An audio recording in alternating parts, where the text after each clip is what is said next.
Behind the Crime Scene with Gina Osborne and Tracy Miller. It's July 13th, 1996. 25-year-old California Highway Patrol Officer Don Burt makes a routine traffic stop in the Little Saigon district of Orange County, California. Vietnamese gangster Hung Mai pulls over and provides a suspended driver license. Officer Burt finds counterfeit traveler's checks in the car. A struggle ensues, and Mai shoots Officer Burt 6 times. Mai then stands over the fallen officer and shoots him point blank in the head, killing him instantly. Today, a photo of 3-year-old Cameron Burt, dressed in his dad's CHP uniform, sits on the desk of former Assistant United States Attorney Mark Greenberg. It reminds him of the value of human life. Welcome to Behind the Crime Scene, where we take you beyond the yellow tape into the lives of first responders, investigators, and prosecutors who work true crime. I'm Gina Osborne, retired FBI Assistant Special Agent in Charge and former Army Counterintelligence Agent. And I'm Tracy Miller. I've been a prosecutor for 23 years, and I've completed over 80 trials and handled some of the most violent criminals, including those who have committed domestic violence, juvenile sexual assault, and gang crimes. And today on the show, we're talking to our guest, Mark Greenberg. Mark is a partner in the law firm of Tucker Ellis and a former federal prosecutor. He's investigated many big cases, including money laundering, cyber crimes, and corruption.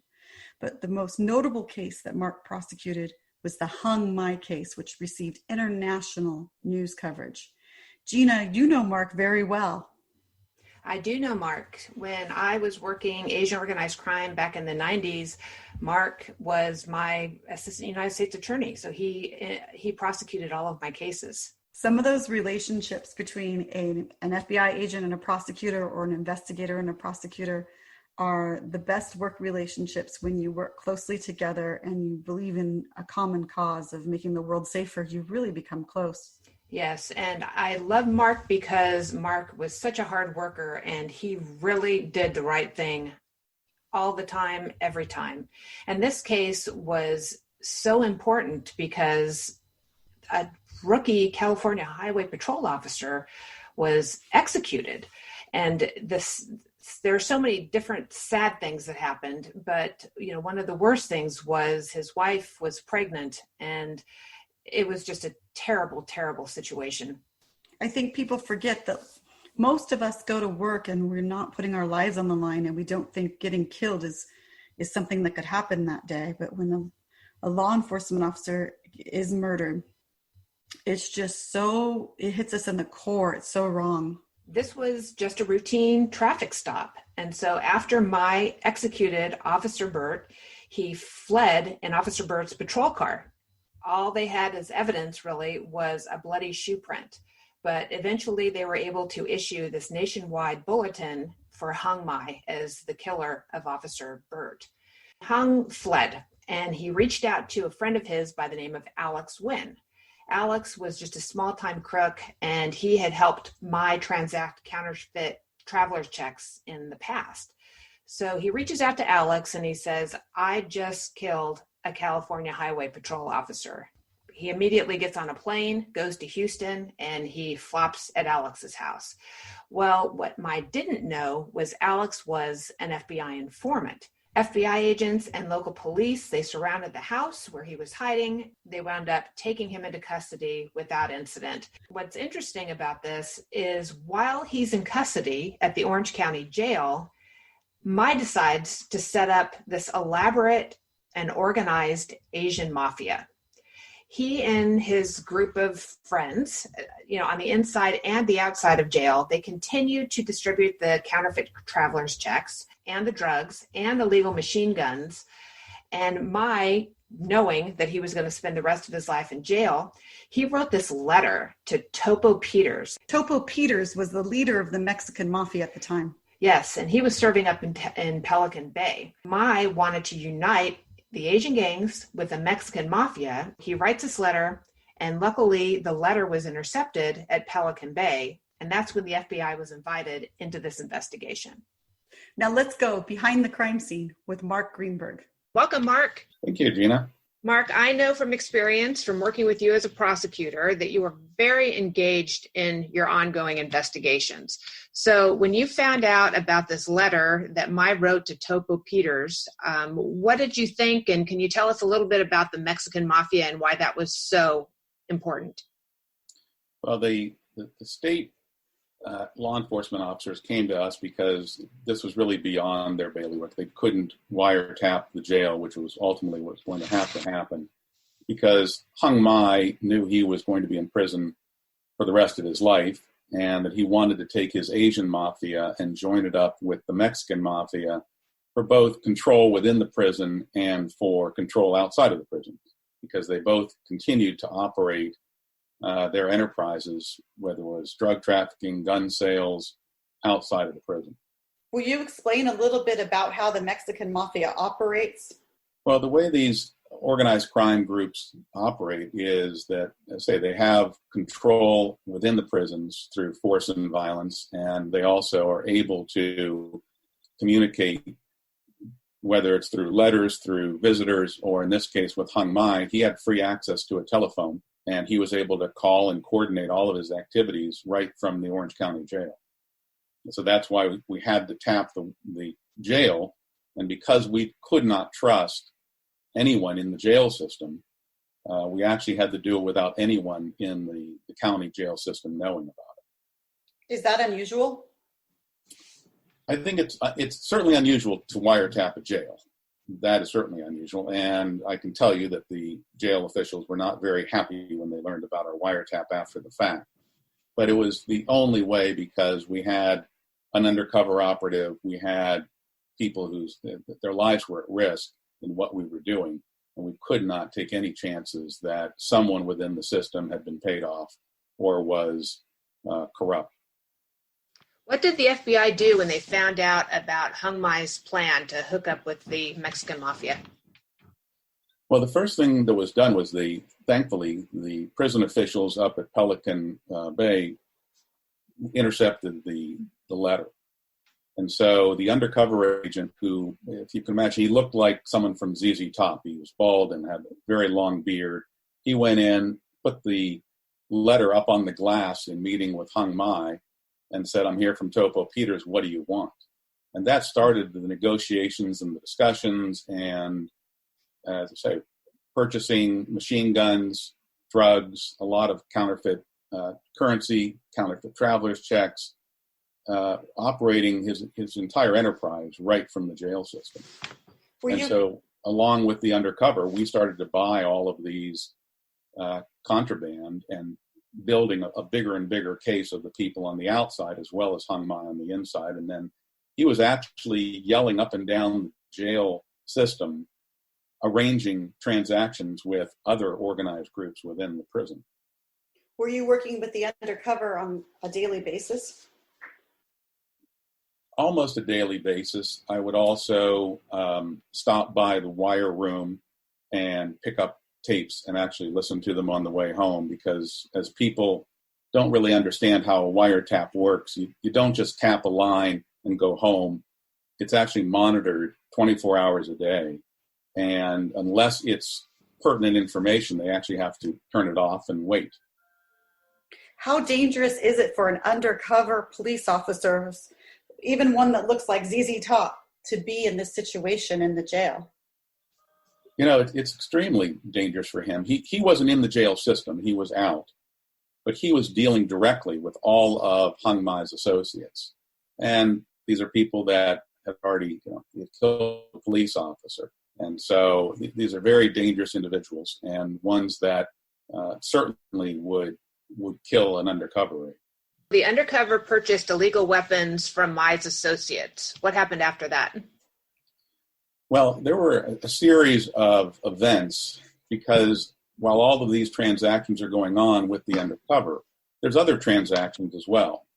And so there was, for example, a planned invasion robbery of a jewelry store. We had to stop that, and we had to stop it in a way that didn't take down the wiretap. And so each time we would learn of something like that, or a drive-by shooting, we had to stop the criminal activity and do it in a way that we hoped would not release the fact that we are listening on a wiretap. So we actually, in case of the jewelry invasion robbery, we had local police go to the home of the people that were going to do it the following morning, simply tell them that word on the street is you're going to be doing an invasion robbery tomorrow. You probably ought to not do that. It sounds like there were a lot of moving parts on this case. When the undercover bought the pistols and the machine guns, what did you do with the guns after that? The machine guns were essentially homemade. They were taking a regular weapon and altering it to turn it into a gun that would just continue to fire when you pulled the trigger, which is obviously an extremely dangerous weapon. Most law enforcement don't even carry anything like that because you tend to kill everyone in front of you and not just the person you're actually shooting at. But the weapons had to be tested, and so the weapons would be taken to the Santa Ana PD, had a brand new gun range in its basement, and the weapons would be tested to see whether, in fact, they were machine guns, because if they weren't, then they were selling a gun but not a machine gun, which is would be a different law violation. Unfortunately, we had a very experienced range officer at Santa Ana PD that was standing next to the undercover agent in their indoor range in the basement. And the range officer lost control of the machine gun, and it rose up and shot him in the head, killing him. Oh, my gosh. And so we then had a situation of, how do we report this out? How do we restrict what is put in the press so that we're, again, not revealed to MAI that was his gun and it killed a range officer? And what's the mindset of our undercover? He was just standing next to a friend who was killed. That's very unusual, right? It doesn't happen often that range masters get killed. No, it isn't. It really was a terrible mistake in how they were testing the weapon, and he just lost control of it. So not only did Officer Burt get killed by MAI, this other police officer was killed as a result of transactions relating to MAI. I mean, how did that make you feel? Well, in part, you feel terribly responsible, because while it wasn't our doing, it still came about because of our investigation and what was going on. It was very difficult. I went to the funeral. It was very difficult to continue on and to make sure that, we were able to limit what was put into the press so that the wiretap didn't have to be taken down. But, ultimately that was my decision as to whether to take it down or not. And again, you're making potentially life and death decisions. How hard was it for the undercover to still do this investigation after that happened, after he actually saw a police officer get shot in the head? I think it was harder than he let on. I think he felt that he really wanted to make more out of this investigation because of the accident and the death. And so he was able to pull through it. You had a wiretap, and you've explained to us that is a very unique investigative tool. Can the FBI just get a wiretap and set one up anytime they want, or how does that happen? It actually has to be the technique of last resort. You have to have tried other methods of conducting the investigation without a wiretap, and then you have to put together a wiretap application with the judge, and it's only authorized every month, plus you have to give interim reports every 2 weeks on proving to the judge that this is a productive wiretap. It is appropriate to continue it every 2 weeks. You have to have people sitting in the listening room that in this case could speak not only English and listen to what was being said, but also Vietnamese. You said that you would stop by the wire room every night on your way home and to listen to the tapes. So you probably got to know MAI pretty well. Was there anything that you heard on the tapes that was really surprising? There was one particular day that I was driving home on the 22 freeway and listening to a tape, and they would mix English and Vietnamese. And so it was always difficult to really piece together what they were talking about. But I wanted to listen for myself. I wanted to hear what was going on myself and not wait for the reports from the wire room. And on one particular day, I thought I heard the name Evans, and I took it to be that they were talking about the state prosecutor.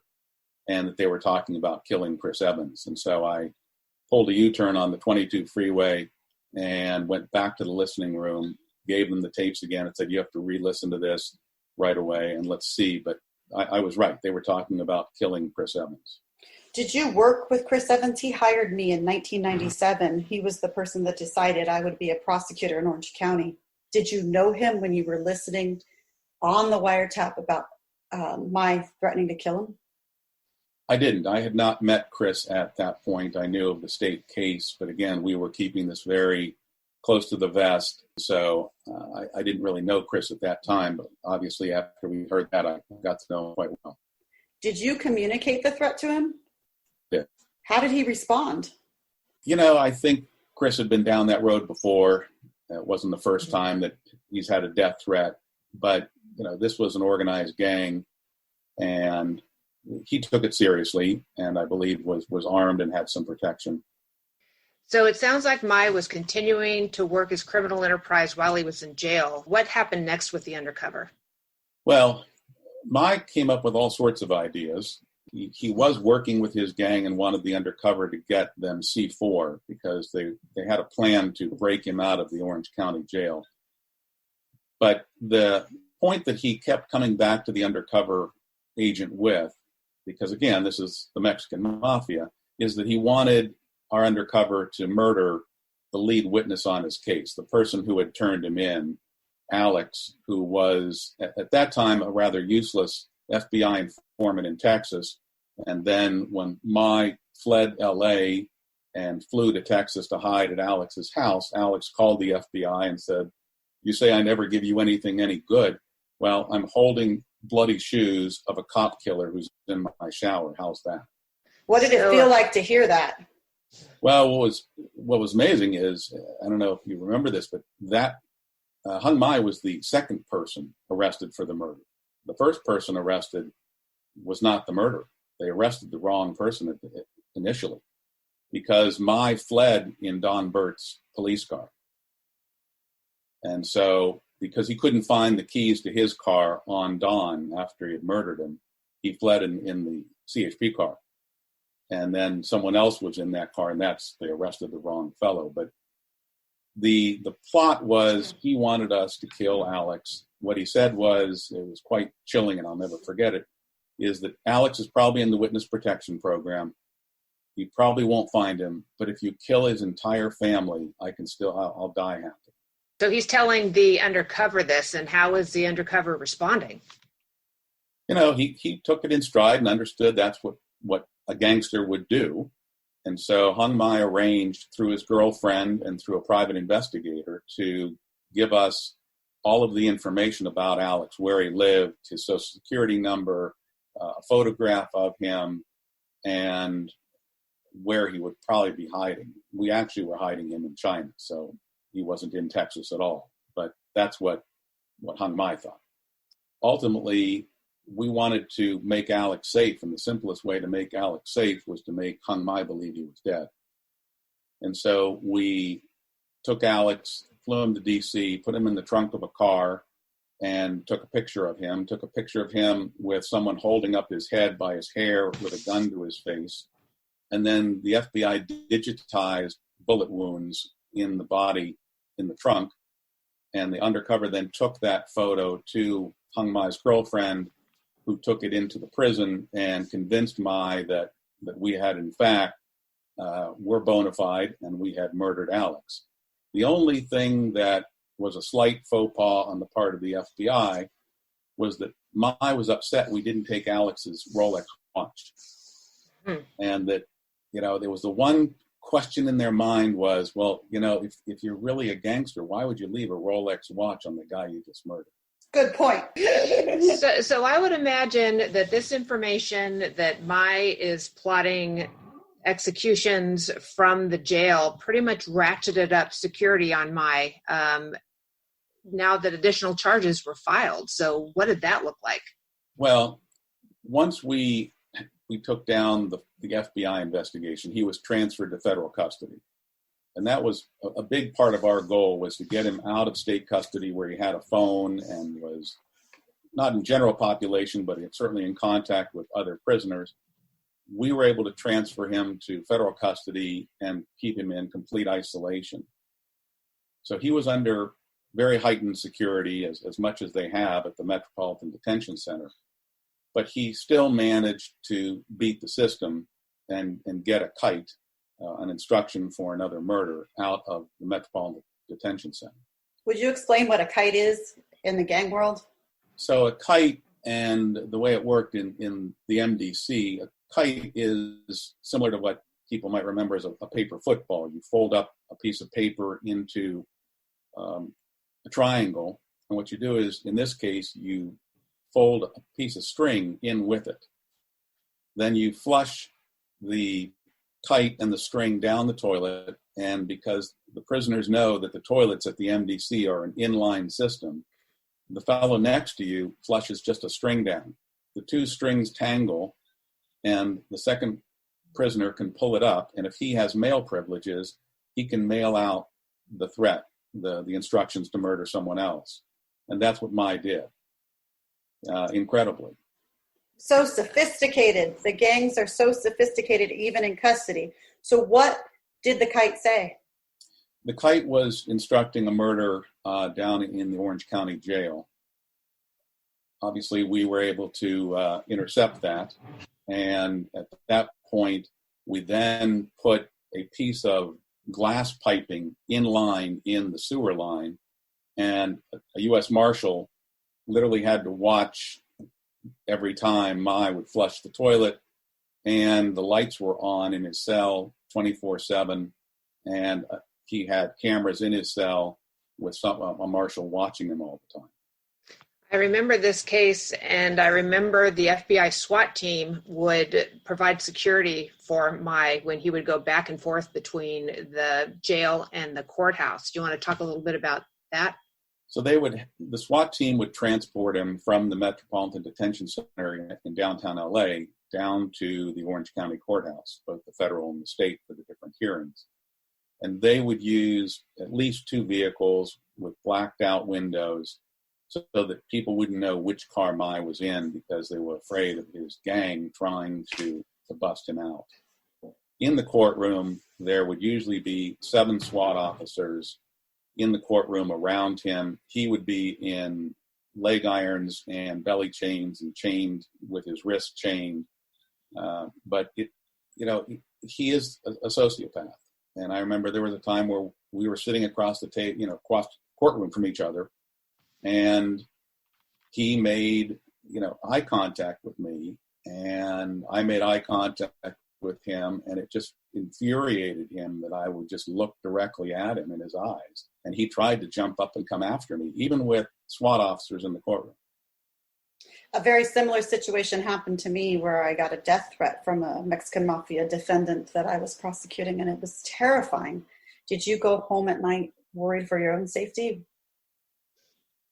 I did a little bit, but then MAI's court-appointed psychiatrist walked up to me in the courtroom and said, "I need to speak with you." And we stepped outside, and she said, "Look, MAI's going to kill you." Oh my gosh. He's revealed to me he's going to kill you, and he's going to do it in this courtroom. He is a sociopath. He's watching every marshal, and he's watching who's paying attention and who's not. He's going to get a gun from one of the marshals, and he's going to kill you. We met with the judge, and we met with the marshal service, and we rearranged it so that anyone in the courtroom right around him, the marshals were not to have a gun. There was to be one sharpshooter in the front row of the audience with a gun with instructions to shoot if Hung Mai tries anything. But they took out... Never heard of a sharpshooter in a courtroom. Wow. That's a first. So how did you feel knowing that he wanted you dead? He had executed a California Highway Patrol officer, and now he's talking about you. Well, and I know that he had wanted to kill Chris Evans, the state prosecutor. And so it's certainly difficult because I had young children at home, and I would look at Cameron Burt, Don Burt's son, because Kristen was 7 months pregnant when Don was murdered, and Cameron and my son are the same age, and I would look at him and see, what it would be like to not grow up without a father. I was ultimately the Attorney General of the United States deputized me as a U.S. Marshal so that I could carry a gun. Every 6 months I had to qualify as a U.S. Marshal.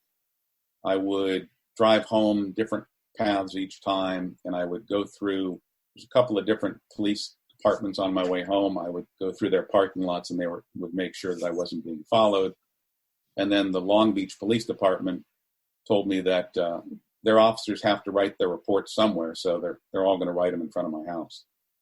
That feeling of being a prosecutor, we're not trained to be law enforcement. We don't get into this business to carry guns. We get in this business to be in a courtroom. How did that feel? Did you have to do all of those things just to keep your family safe? Well, I think, and looking back on it, that case was extremely personal. It was very personal for me. It was very personal in that I sat with the family at every hearing. Don's family came to every federal and every state court hearing. And I would sit with them, and it became very personal between us. And in some measure, I felt, look, I signed up for this. I'm in the organized crime unit. I signed up for this, but my family didn't.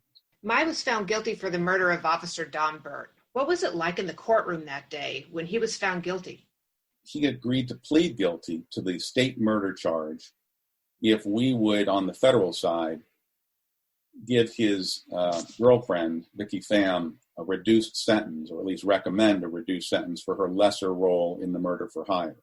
And she did, in fact, have a lesser role than others in the murder for hire, so I had no problem making that recommendation and saving the state system from having to have a trial. However, you can't plead guilty to the death penalty. And so the state court still had to have a death penalty phase trial, even though he had pled guilty to the murder. Were you a part of that process? I was a part of the process. We assisted with a lot of information about Hung Mai and his background, and I was there for some of the hearings. So you're part of the death penalty process, or part of the hearings where the prosecutors received a death threat. 2 officers have died, and you've received a death threat. What did it feel like to still have to be in a courtroom with him? You know, it got to a point where this was just my job, and this is what I had to do. And I really did feel a very close kinship with the family, and that I was doing something for them. And that's the way I felt about it, was I'm trying to get them justice, whatever that takes. And ultimately, they reached a point where, again, feeling very close to the family and to Cameron, and realizing that Cameron doesn't, he was 2 years old. He doesn't know all that had gone on, who his dad was.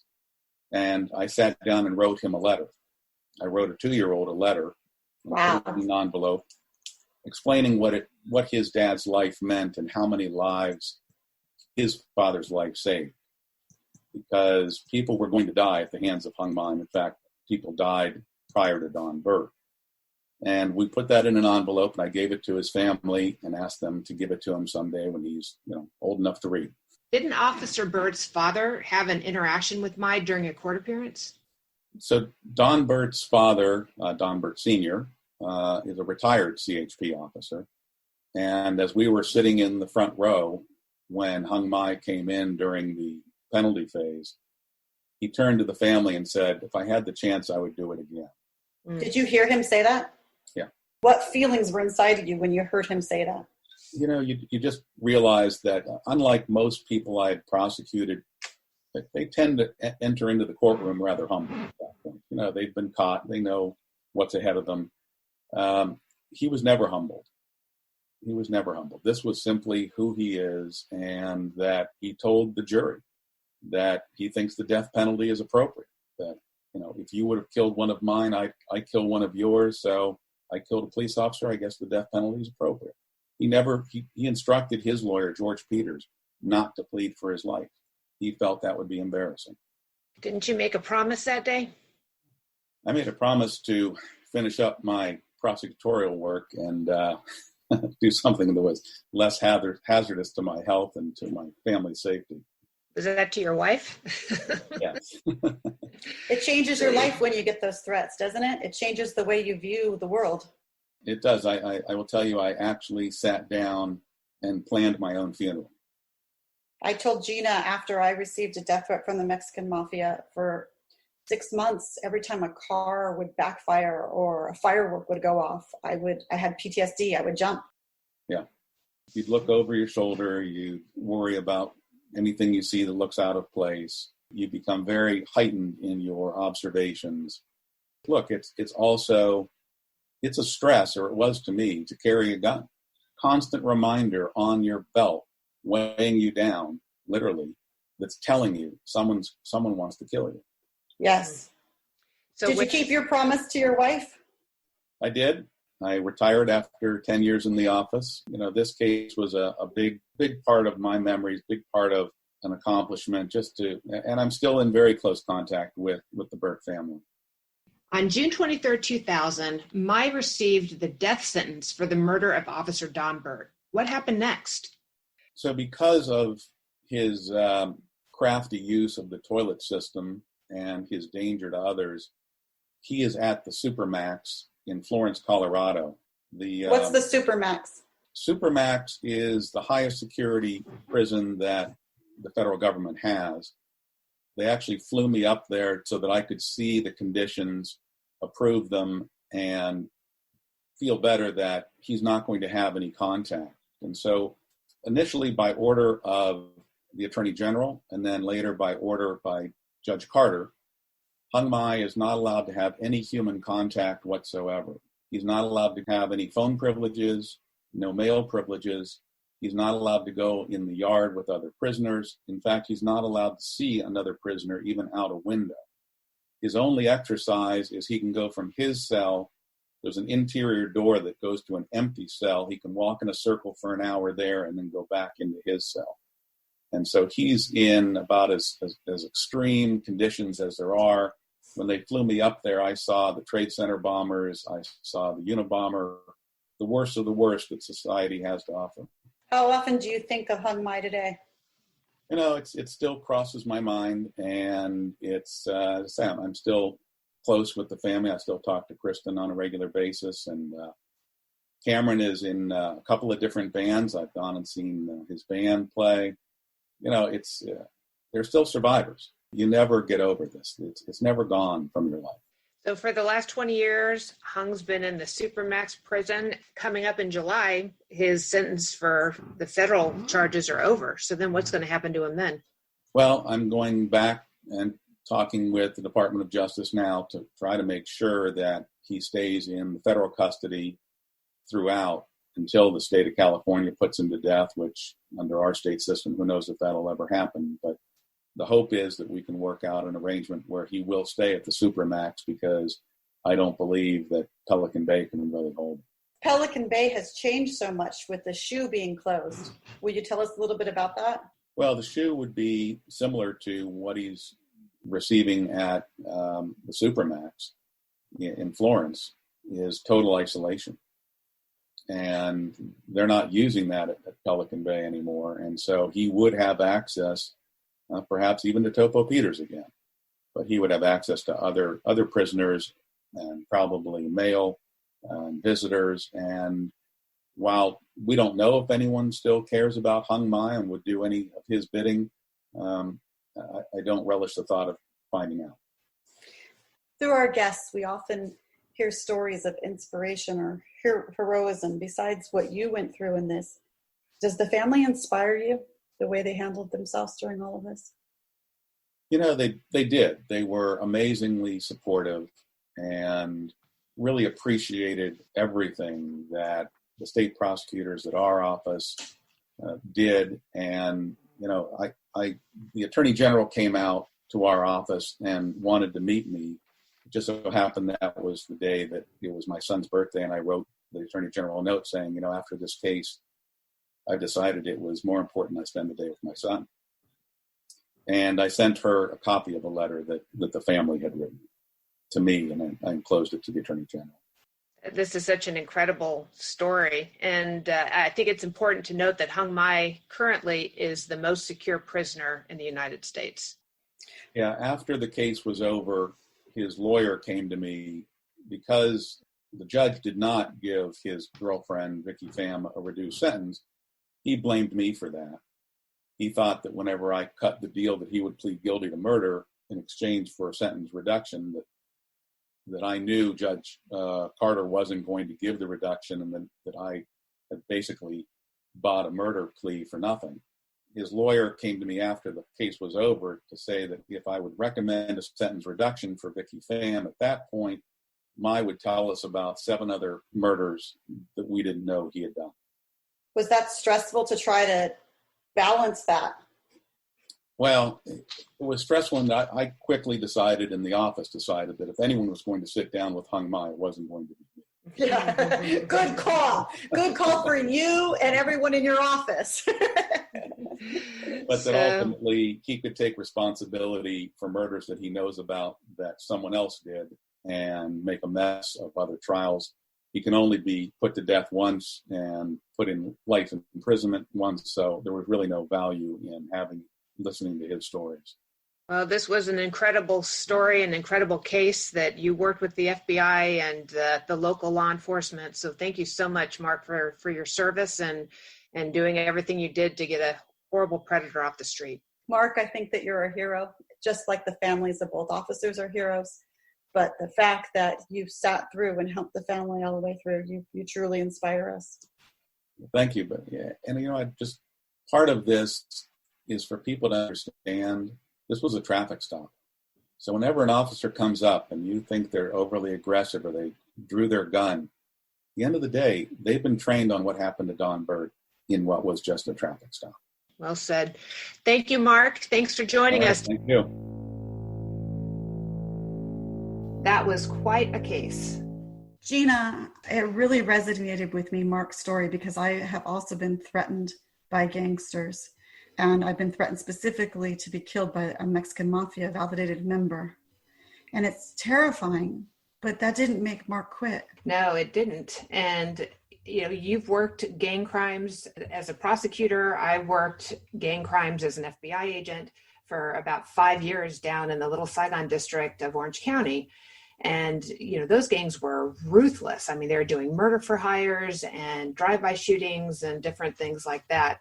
But I'll tell you, the people in law enforcement who work those cases, I mean, their number one goal is to make the community safe. People really need to give them credit for the dangerous situations that they put themselves in order to make the community a safer place. I completely agree with you. I've done prosecution of gang crimes one way or another, or supervised the prosecution of gang crimes one way or another in the last 19 years. And I have to tell you, Gina, those gang experts that testify as experts in court, they really have to work hard to understand the culture and to put up with the cross-examination that they go through and to get to understand the violence and the mentality of the gang members. And we were very fortunate to have Mark on our team as our Assistant United States Attorney assigned to our Special Investigations Unit. And he, again, put his heart and soul into every case that he worked. We did a lot of Title III cases, which are the wiretap investigations. We did a lot of violent crime.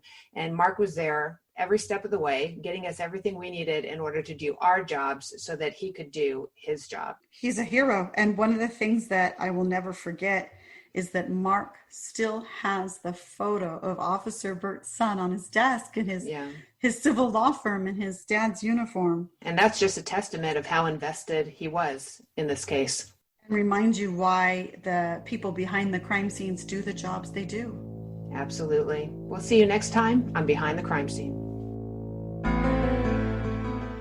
Behind the Crime Scene with Gina Osborne and Tracy Miller is produced and edited by Lisa Osborne. Theme music is Insomnia by retired IRS Special Agent Clarissa Balmaceda. Find us on social media through BehindTheCrimeScene.com. And don't miss an episode. Subscribe to Behind the Crime Scene with Gina Osborne and Tracy Miller wherever you get your podcasts. I'm Lisa Osborne.